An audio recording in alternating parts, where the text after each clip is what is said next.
This is hot news in retail, okay? So I've had this question literally 100 times today. So I'm going to give you guys my thoughts on it and talk about it. Basically, here's the post. We can link it and you guys can check it out here. I'll link it to you and we'll make sure. Let's probably go on YouTube. So in this post, they essentially say that healing is too high. They think that adding the additional talents, like healing throughput, is too high. So instead of nerfing healing, they're going to try a different approach and buff stamina. Basically, they say when damage mitigation abilities and healing are too strong relative to player health, the only way to threaten players is to make enemy damage very high and spiky. If players can very quickly top off their teammates and mana is not a limiting factor, enemies have to be tuned to have the capacity to do more bursts that kills player before healers can react. That isn't very satisfying gameplay. Increasing players' health gives players more time to react to incoming damage, and it makes players' choices about cooldowns and mana management more meaningful. To address this, we are increasing player stamina and creature damage by 40% at level 70. This has an effect on the power of healing in PvP.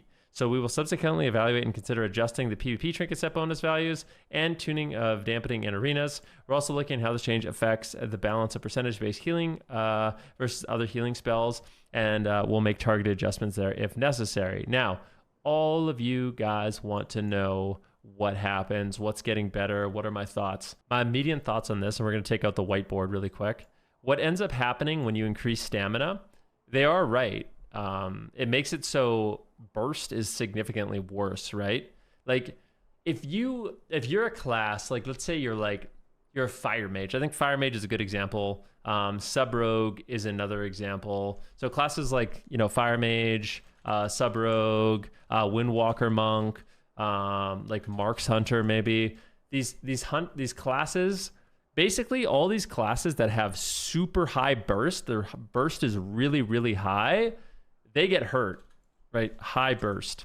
These high burst classes, they get a huge hit to them because now they have 40% plus health that they have to burst through, okay?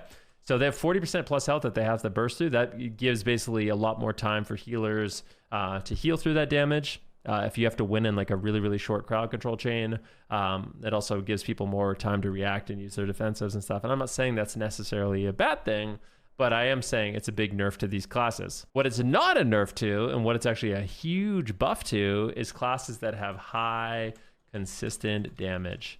Classes that have high consistent damage, we're talking about some of the best classes right now, right? If you have a lot of mitigation and passive defense, and you also have really, really high consistent damage, so like the locks, Affliction Warlock, Demon Hunter, DK, for example, all of these classes have very high consistent damage.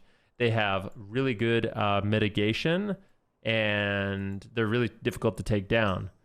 So now when you look at like, a Windwalker Monk versus an Affliction Warlock, or like let's say Fire Mage versus Affliction Warlock, what ends up happening now is they have an even larger window. It's like they have to fit in even more damage in a larger window if they want to actually take down an Affliction Warlock. Whereas the Affliction Warlock, they're already kind of like passively winning the game just by existing, right? Like their game plan is just survive and just put out their damage, and they kind of passively win. And I think by increasing the 40% health, that's going to make it a lot easier to not only keep up an Affliction Warlock, but Affliction Warlocks are going to be able to like burn through healer mana a lot faster. So basically this health change is a huge nerf to burst classes, and it's a huge buff to high consistent damage classes. Now there are things you can do about this, right?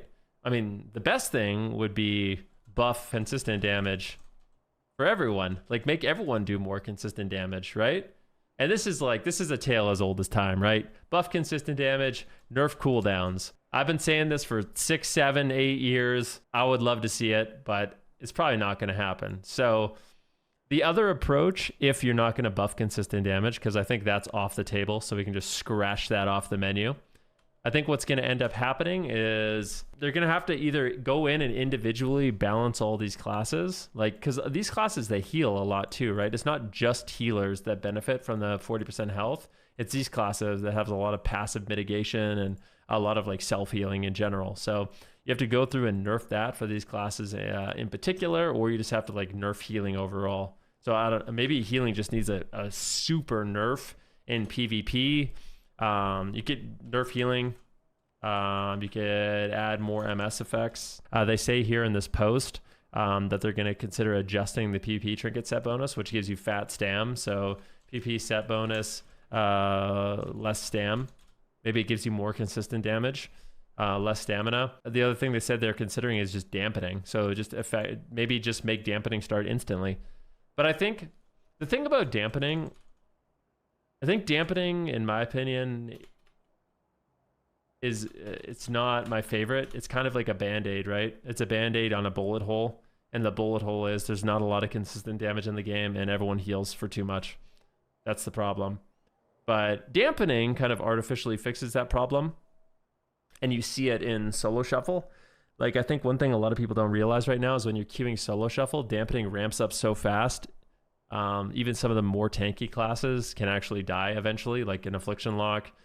Things like DKs and Demon Hunters, like they can die. But if we went into like a 3v3 arena match, those classes would never die.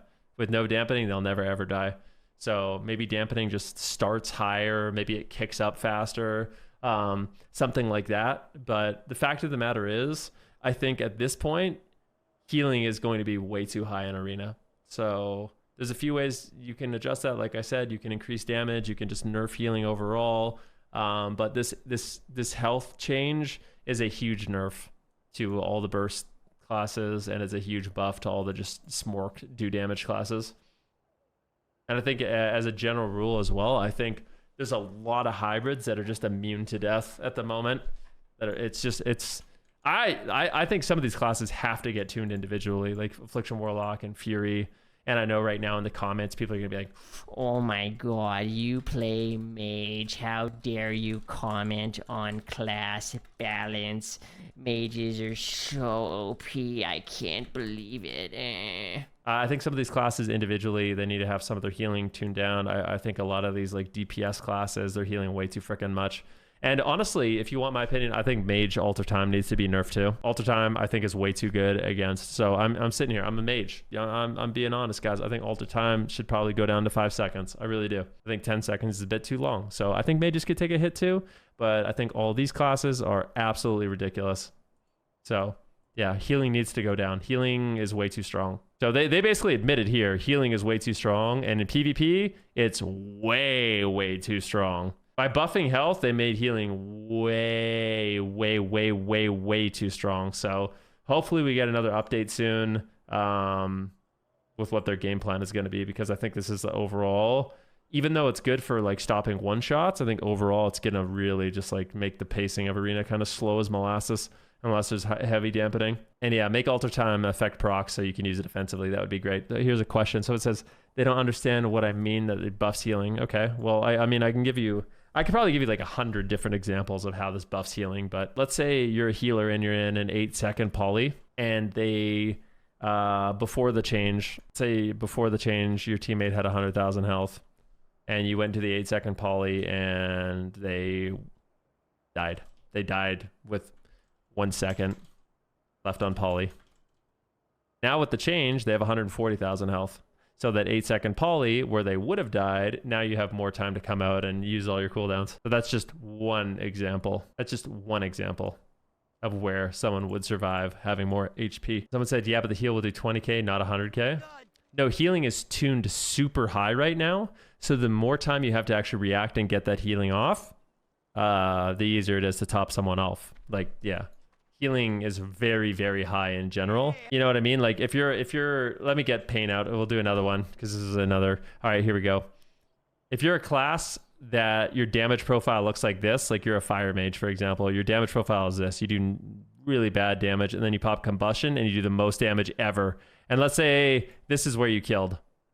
Let's say like this is where you killed. Like you just ramped up, you did all your damage, and this is the moment in the match where you actually killed them.